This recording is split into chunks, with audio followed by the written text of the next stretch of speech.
Chain Drug Review and Mass Market Retailers Video Forum. Brought to you by the Emerson Group.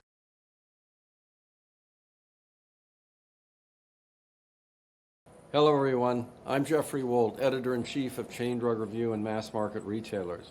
Welcome to our video forum. Today we're thrilled to have as our guest Sally Lyons Wyatt, Global Executive Vice President and Chief Advisor for Consumer Goods and Food Service Insights at Circana, formerly IRI. Welcome, Sally. Thank you so much for having me.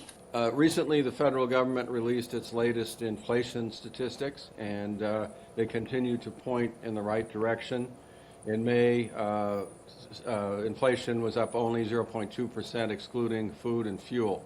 What does that portend for the economy and for the consumer? First of all, any positive news is good news, but there is a little bit of context because it's positive news after obviously some years of really struggling news that we would receive, and it's important to take that into context. Price growth may have slowed, but in net terms, the compounded inflation over the past 5 years is still relatively high. In fact, consumers are seeing prices on food and beverage roughly around 30% higher versus year ago. When you look at all items versus 19, it's about, that would be food and non-food, about 23% higher. And it does make consumers pause when they're wanting to go and purchase things. Additionally, all the benefits have expired from the pandemic. We have seen consumers that have been struggling, having to find alternative ways to pay besides cash. And so they've dipped into savings, which has been relatively depleted for all but the upper income levels. We've seen them dip into credit card debt, and we've seen delinquencies starting to taper up. So it's a very, still a challenging situation. However, consumers have been tightening their belt. We've been seeing it. They've been making some changes in where they buy, what they buy. And in addition, I think when it comes to the fact that if fuel is coming down, as the report and you had mentioned, then, and if some of the other non-discretionary costs of living end up coming down, that does soften it a bit for consumers. And I think that's positive in that any softening that can help them then stretch their dollar even more, then maybe they can pay a little bit more to the credit card and start to get that paid down. Maybe they can pay cash for more things. Maybe they can splurge a little bit on something else. But I think it's still a very difficult and challenging time for all of us. Mm-hmm. You mentioned the food sector, and I guess that sort of has been the poster child, if you will, for the inflation fight. How has the high food price inflation changed the way consumers approach grocery shopping?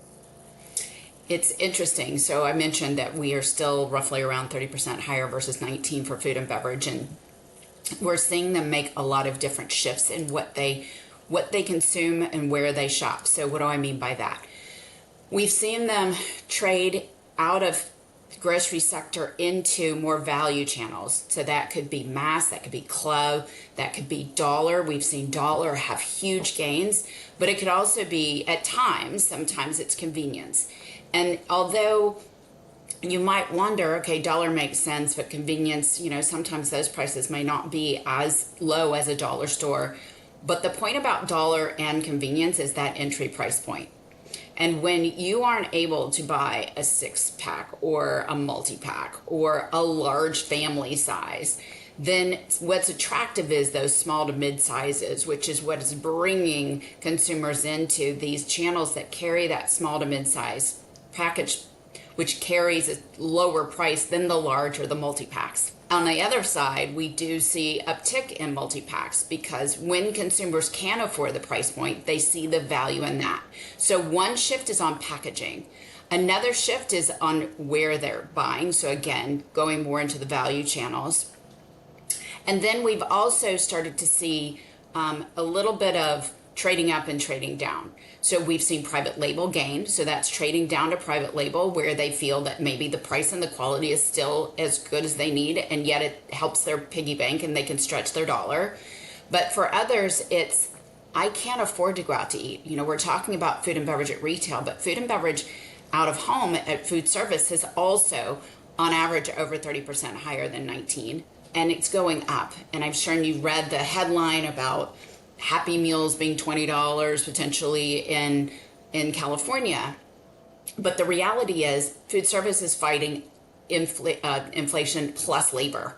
So they've had to increase prices. Their traffic is going down, which means that consumers need a way to find small moments where they can do something a little out of the ordinary that are affordable. And so part of that trade up, trade down is that trade up to premium, where consumers are investing $1, $2 more in something just to have that moment of, okay, I can't go out to eat as often. I can't really go do some fun things that I might do because I just don't have the extra money. But we could certainly make an occasion in our home exciting or more fun by just investing $1 or $2 more. So those that can afford to do it, we are seeing them do that. So you see that trade up to premium and then the trade down. And then lastly, I'll just say, we've seen deals that the manufacturers have put with their trade dollars into the industry. And we've seen depth, we've seen frequency, but we haven't seen quite the lifts. And part of that is because that perception consumers have on what's a good deal. Because when you're looking at prices that you remember what they used to be, and yet they don't feel as good when they're on sale now, you don't buy as many, you don't buy as often, you don't buy as much. And we've seen that. I think 24, we hope will be a bit different, that we've been able to kind of test and learn through 23 and going into 24, what works well in high-low retailers versus EDLP versus in between. And as we look at that, we are trying to understand some of the differences. And a lot of it is driven by income groups, but at the same time, I think consumers are searching for the right deals. And that is the key. What is that right deal for each of the different consumers that shop different outlets? You noted that the suppliers are responding with some promotional activity. How have retailers tried to help the consumer through this difficult period? So there's been obviously headlines in the news about several retailers that are kind of taking prices back down a little bit. And I think that is their attempt to say, we're listening, we're hearing, we want to help. We want to help you on your journey. And so I think those are very positive moves. They've also been putting things on promotion, trying to generate excitement, interrupting trips. I think they're leveraging their digital or e-com, those that have it. They're leveraging that to also communicate out different price points, different coupons, different deals. I mean, I was just shopping one last night when I got in, and I was shopping last night for things that we didn't have, and sure enough, it was front and center, do you want to use this coupon? And they made it easy.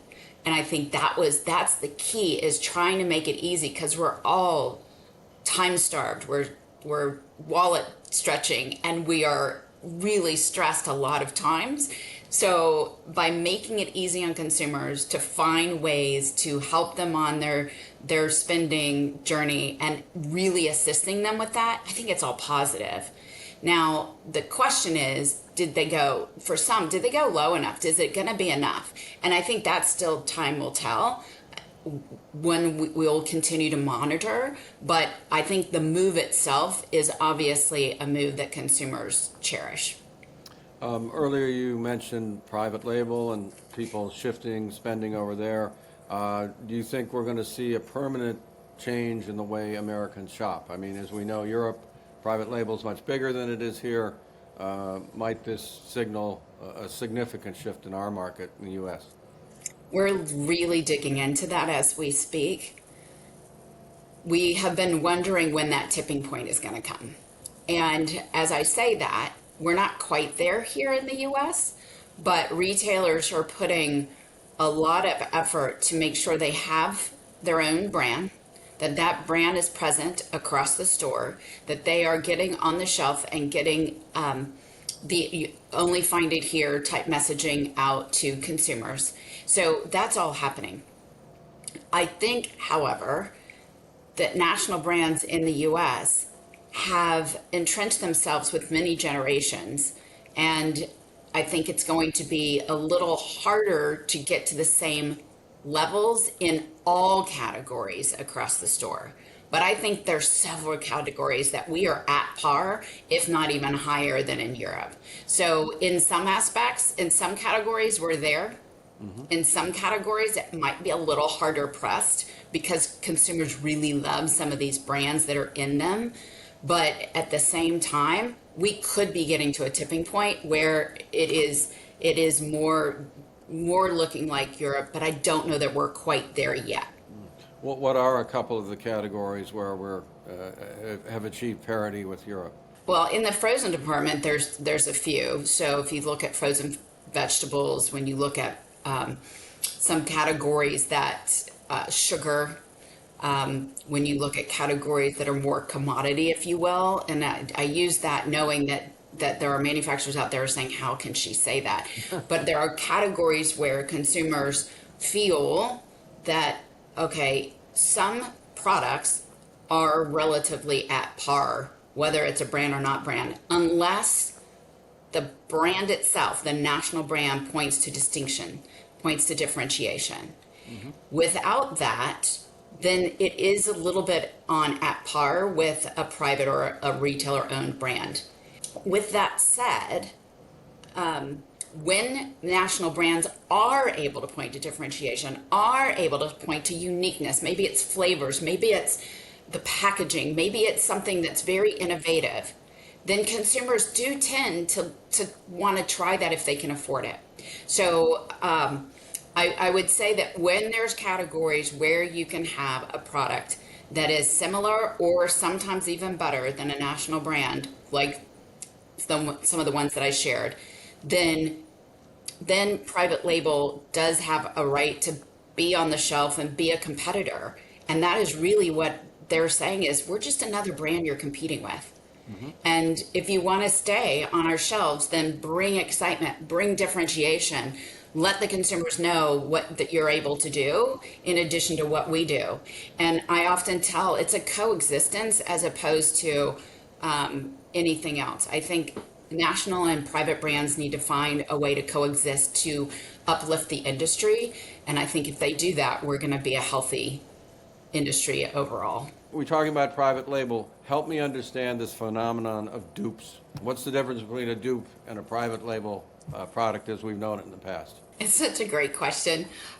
It is funny. We were sitting around an industry analyst roundtable virtually, and we were talking about dupes, and it came to me and they were like, "What's the dupe in food and beverage?" And I'm like, "Well, we've been having that for years. It's more called private label." But at the same time, there are varying degrees of dupes. And what is really in the headlines now are these prestige brands. When you think about health and beauty, when you think about sports or athletic wear, when you think about shoes, there are these prestige brands that are out there with known global recognition.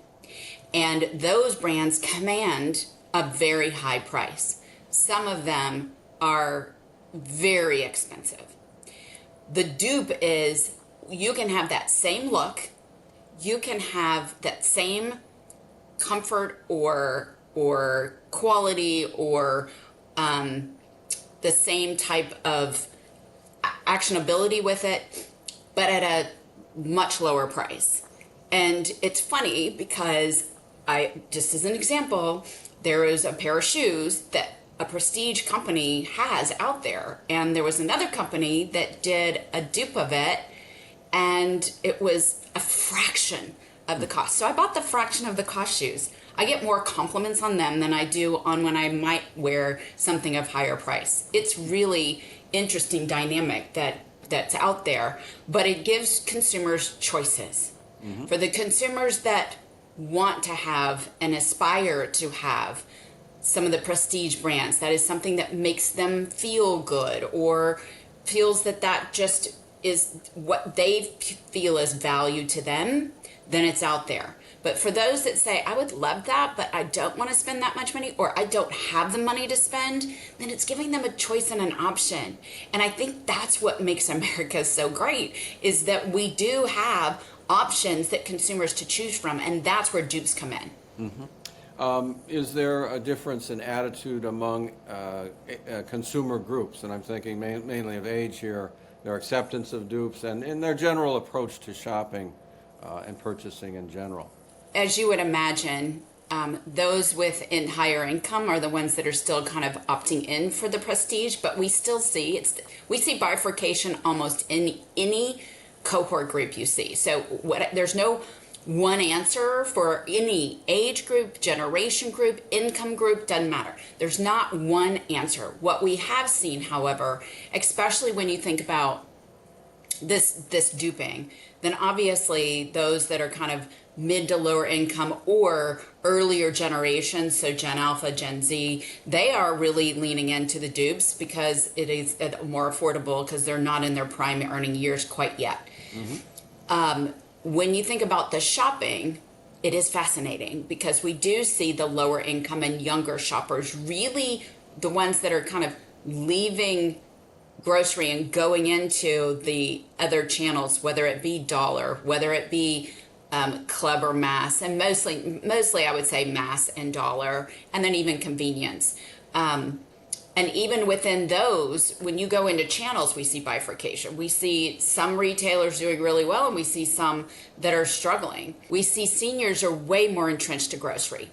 That is what they're comfortable with. That is what they know they're going to find. What they need is more, to them, that is their go-to. And so they have been hanging on to that. But if you go, I challenge anyone to go just sit in a dollar parking lot, and you're going to see all types of cars in that parking lot. And that goes back to, it's just not one answer anymore. Everyone is doing whatever they need to do to manage their budget and manage the pleasing of their family as best as they can. If anyone came to my house and looked in our pantry and looked in our freezer, they would be crazed on what is happening. But I have a multi-generational family. And I mean, when I tell you that everybody wants something different, but at the same time, we're able to do it because of the package sizes, because of the variety, because of the fact that we can indeed try and find what we want either online or in the store. And we don't mind shopping at multiple places. That's not all consumers by any stretch, but I have a multi-generational family where there's different needs, we have different disease states, we've got different health and wellness attitudes, and also just practicing. So it's just a variety. So again, we're trying to do the best we can with what we have, but I think that's the motto of everyone, trying to do the best they can with what they have, and it's different ways of shopping and different places to shop is exactly what consumers are doing, and we're seeing it happen. Thanks, Sally. We appreciate you sharing your insights and look forward to continuing the conversation next week.